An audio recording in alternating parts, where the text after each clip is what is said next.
The bell above the pharmacy door made a sound I'd heard 1,000 times before, a thin little chime, the kind that doesn't demand anything, just announces you. I'd been coming to Hargrove's for 11 years. Since before my husband passed, since before my knee started complaining on cold mornings, long enough that Paulette behind the counter knew I took the generic version of my blood pressure medication and that I preferred the small paper bag, not the plastic one. I wasn't there for medication that afternoon. I was there because I had 40 minutes to kill before I was supposed to sign the papers.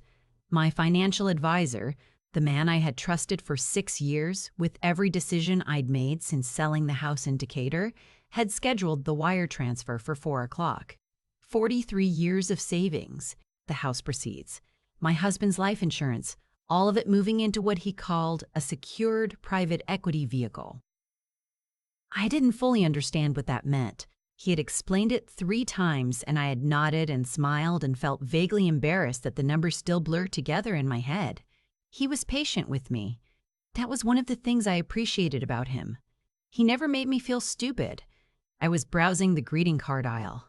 That's what I was doing. Looking for a birthday card for my sister in Pensacola when the pharmacist, a woman I'd spoken to maybe a dozen times, always briefly, always across a counter, came around the end of the aisle and stopped. Her name tag said Deb. She looked at me for a second too long. "Can I ask you something personal?" she said. I thought she was going to ask about a prescription, or maybe tell me I'd left my insurance card last time. I said sure. She looked toward the front of the store, then back at me. "Is everything okay with your finances?" I didn't understand the question. I told her so. She said, "I'm sorry, I don't want to overstep, but I need to ask you something, and I need you to hear me out before you answer. The thing about getting older is that people stop being direct with you. Your children soften things. Your doctor uses words like monitoring and watching. Even your friends start choosing sentences carefully. So when someone looks you square in the face and says, 'I need you to hear me out,' you pay attention. Something in the spine straightens up." I said, "Okay." She said she had a sister-in-law who worked for the State Securities Division, and that 2 weeks ago, over Sunday dinner, her sister-in-law had mentioned a case they were building. She hadn't given names, but she had described a pattern. A financial advisor who targeted widows and retired women in their 60s and 70s. Someone who used a specific kind of product, secured private equity vehicle, was the exact phrase her sister-in-law had used. Someone who worked alone, who cultivated trust over years, who waited until the client's savings were at their highest point before suggesting the move. I stood there in the greeting card aisle holding a card with a cartoon dog on it. I asked her how she knew it was the same person. She said she didn't know. She said she'd seen me come in and out of this pharmacy for years. She said she'd watched me leave last week looking different than usual, more distracted, more anxious, and she had thought about it and decided she would rather embarrass herself than say nothing. "When are you supposed to sign?" she asked. I looked at my watch. 37 minutes. I want to tell you who this man was to me, because I think that matters. His name was... I'll call him my advisor, because honestly, even saying his name now makes me tired in a way I don't have words for. I met him at a grief support group at my church. Not as a predator, or at least not in any way that was visible to me. He was there because his wife had passed 18 months before my husband. He sat in a circle like the rest of us. He cried twice that I saw. We got coffee afterward, a group of us, and he mentioned in passing that he did financial planning and that he offered reduced rates for people who were navigating estates after loss. I thought that was kind. I called him 3 months later. For 6 years, I called him every spring to review my portfolio. He sent Christmas cards. He remembered that my husband had loved college football and would sometimes mention bowl game scores in passing. He knew the names of my daughters. He had been to my house once for a cookout I hosted for some of the old church group. He ate 2 plates of barbecue chicken and said it was the best he'd ever had. I want you to understand, this was not a stranger. When he first proposed the investment, I had hesitated. I told him I wasn't sure. He gave me 2 months. He answered every question I had. He brought me a folder with charts and projections and a 1-page summary that he said he'd written himself, so it would be easier to follow. He was never pushy. He was never impatient. That's the part that I keep returning to. That's the part that makes the whole thing so hard to name. It wasn't greed or carelessness on my part. I had been careful. I had asked questions. I had taken my time. He had just been more patient than I was careful. Deb walked me to the back of the pharmacy, past the consultation window, into a small room they used for flu shots. 2 chairs and a cart with cotton balls on it. She handed me a bottle of water from a mini fridge under the counter and sat down across from me. I told her everything. All of it. The grief group. The 6 years. The folder with the charts. The 4 o'clock appointment. She listened without interrupting. When I finished, she was quiet for a moment and then she said, "Okay. What do you want to do?" And that's the thing. Nobody had asked me that in a while. What did I want? I thought about the timeline. I thought about the folder sitting on his desk, waiting for my signature. I thought about the fact that if I called and canceled and this turned out to be nothing, I would have insulted a man I'd trusted for 6 years based on a conversation in a greeting card aisle. And then I thought about my husband, about the year he spent working double shifts at the plant in Birmingham so we could buy the house in Decatur, about the envelope he kept in the kitchen drawer for 30 years, adding to it every month, slowly, stubbornly, the way he did everything, about how the morning he died he had been worried about whether I would be okay, whether I could manage things. I picked up my phone and called my daughter. My daughter is an emergency room nurse. She is not someone who panics, and she is not someone who lets you panic either. She answered on the second ring, and I told her where I was and what was happening and what Deb had told me. There was a pause on her end, not the panicked kind, the thinking kind, and then she said, "Mom, don't sign anything. I'm calling Uncle Garrett." Uncle Garrett is her father's brother. He's a retired police detective in Huntsville. He is also someone I had not called in 2 years because we had a disagreement at Thanksgiving that I won't get into. But she called him, and he called me back in 4 minutes, and the first thing he said was, "What's the name of the company?" I told him. He was quiet for a moment. Then, "Don't go to that appointment." I asked him why. He said, "Just trust me for right now. I'm going to make a call. Don't go. And don't call him to cancel yet."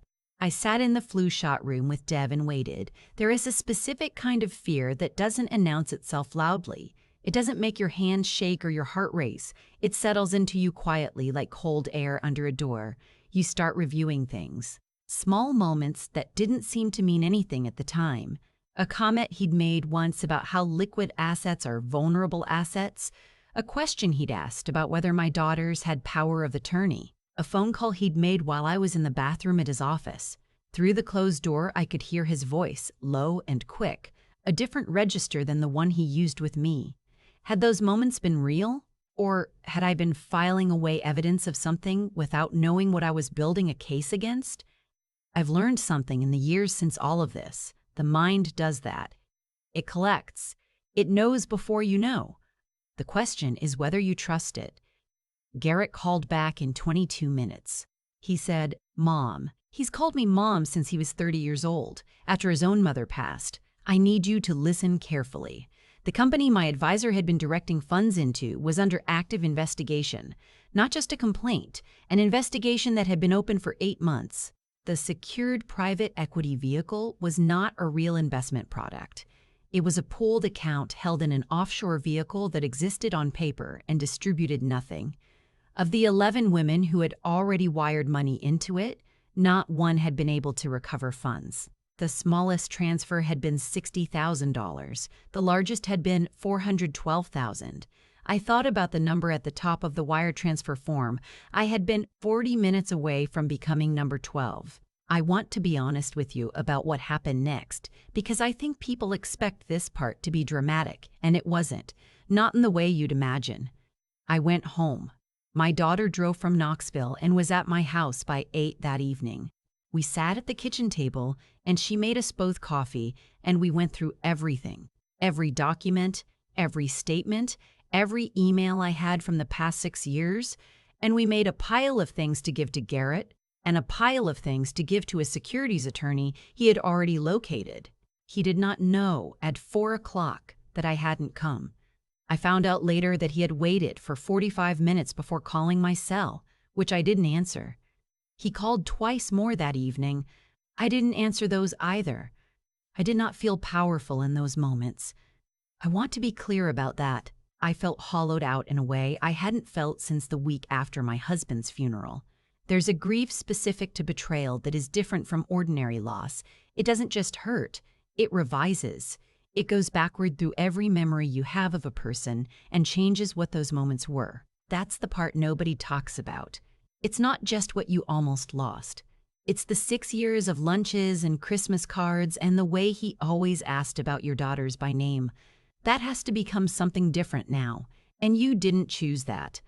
My daughter stayed for 4 days. She slept in the guest room and made eggs in the morning and didn't try to say anything that would make it smaller than it was. That meant more to me than I can tell you. The case moved faster than I expected, partly because of Garrett's contacts and partly because I turned out to be, in the words of the investigator assigned to the case, a highly cooperative witness with unusually complete records. I had kept everything, every quarterly statement, every email, every signed document. My husband used to say I was the only person he'd ever met who filed her own receipts alphabetically. I never understood why that was funny. There were 13 of us in the end, all women. Ages ranged from 61 to 78. The youngest had lost her husband 8 months before she met him. The oldest had been a client for 9 years. 9 years. I think about her sometimes. I think about sitting across from someone for 9 years and believing you knew who they were. The proceedings took the better part of 18 months, and I'm not going to walk you through all of it because some of it is still not resolved and some of it is simply not mine to share.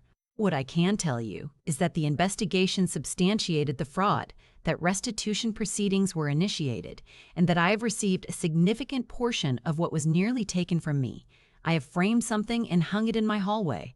Not the court documents. Those are in a file cabinet where they belong. What I framed is a photograph that my daughter took the day we sat at my kitchen table and went through all the paperwork. My reading glasses on top of a stack of folders. My coffee mug with the chip on the handle that I've never gotten around to replacing. The kitchen light making a yellow pool on everything. It looks ordinary. That's why I love it. It was the night I chose to protect something that 2 generations of my family had worked to build. It looked exactly like a regular Tuesday evening. Glasses, folders, coffee going cold. That is what fighting back looks like most of the time. People have asked me since then whether I blame myself, whether I feel foolish, whether I wish I had been smarter or more suspicious or less trusting. And I'll tell you what I tell them. My husband trusted people. It was one of the things I loved about him. He trusted neighbors and coworkers and strangers who needed directions. He was wrong sometimes. He lent money that didn't come back. He gave people more benefit of the doubt than they had earned. But he also built a life with more warmth in it than most people manage, because that's the other side of that particular ledger. I don't want to become someone who doesn't trust. What I want, what I've been working toward, slowly, in the years since, is to become someone who trusts and verifies, who can hold affection for someone and still notice when something feels off, who knows the difference between embarrassing herself and protecting herself, and who chooses protection when it counts. A woman I'd seen 100 times across a pharmacy counter asked me a hard question in a greeting card aisle, and I answered her honestly. That is the whole story in the end. Everything else, the investigation, the proceedings, the framed photograph, all of that grew from one woman deciding not to mind her own business and another woman deciding to listen. I sent Deb a card that Christmas. I found it in the same aisle where she found me. It had no cartoon animals on it. Just a simple design, cream and green, and inside I wrote 4 sentences. She called me 2 days after Christmas to say thank you. We've had lunch 4 times since then. Some things you can't plan for. Some things just walk up to you in aisle 3 and change the whole direction of what comes next. I am still here. My savings are largely intact. My daughters call on Sundays. And my coffee, these days, I drink however I feel like drinking it. I've thought about cause and effect a lot since all of this happened. Not in any grand or dramatic way, just quietly, the way you do when you're washing dishes at night and the house is still and your mind goes where it wants to go. What made Deb say something? She could have stayed behind her counter. She could have told herself it wasn't her place, that she barely knew me, that she might be wrong and I might be offended. Most people would have done exactly that. Most people would have done exactly that. Most people do. And I don't say that to be harsh. I understand it. The social cost of being wrong is real. Embarrassing yourself, overstepping, inserting yourself into a stranger's life. Those things feel risky. So people calculate and they stay quiet and they go home and tell themselves they probably misread the situation anyway. Deb didn't do that calculation. Or maybe she did it and came out on the other side differently. What I've come to believe is that character isn't something you produce in a crisis. It's something you've been building, or not building, for years before the crisis arrives. Deb had been kind to people across that pharmacy counter for a long time. That kindness had become a reflex. When she saw something that worried her, the reflex fired before the hesitation could stop it. She didn't have to decide to be brave in that moment. She had already been deciding, quietly, in all the ordinary moments that came before it. That's the part I want to hold on to. And on my end, I listened. That sounds simple, but it wasn't. There was a version of me that could have bristled, that could have said I'd known this man for 6 years and she'd seen me a dozen times across a counter. And who was she to question my decisions? That version of me was there. I felt her. I just didn't let her speak. I think what stopped me was my husband. Not a memory of him exactly, more like the shape of what he would have wanted for me. He was careful with money in the way that people are when they've known what it is to not have enough. He would have listened to Deb. He would have said, "What does it cost you to hear someone out?" Nothing. What does it cost you to dismiss them? Potentially everything. Wisdom isn't about knowing more than other people. It's about staying open at the exact moment when closing feels safer. The fraud worked because it was slow and it was warm and it looked exactly like trust. 6 years of Christmas cards and remembered names and patient explanations.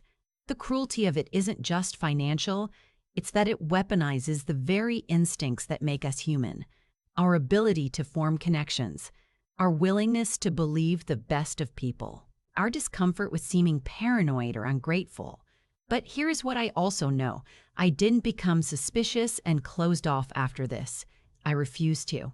The capacity that nearly cost me everything, the ability to trust, is the same capacity that let me listen to Deb in that aisle. Let me call my daughter without pride getting in the way. Let me lean on Garrett, even after 2 years of silence between us. Trust, exercised with clear eyes, is not a weakness. It is the whole thing. What I have now that I didn't have before is a finer instrument. I know what patience that one something looks like because I've seen it up close. I know that kindness can be curated. I know that real care, the kind Deb showed me, the kind my daughter showed me that week at the kitchen table, tends to cost the person something. It asks nothing back. That's the test, maybe. Not whether someone is warm, but whether their warmth asks for anything in return. I am still here. My savings are mostly intact. And the photograph on my hallway wall, glasses, folders, cold coffee, reminds me every morning that fighting for yourself doesn't always look like strength. Sometimes it looks like a Tuesday evening. Sometimes it looks like a Tuesday evening. Sometimes it looks like sitting still and deciding to listen.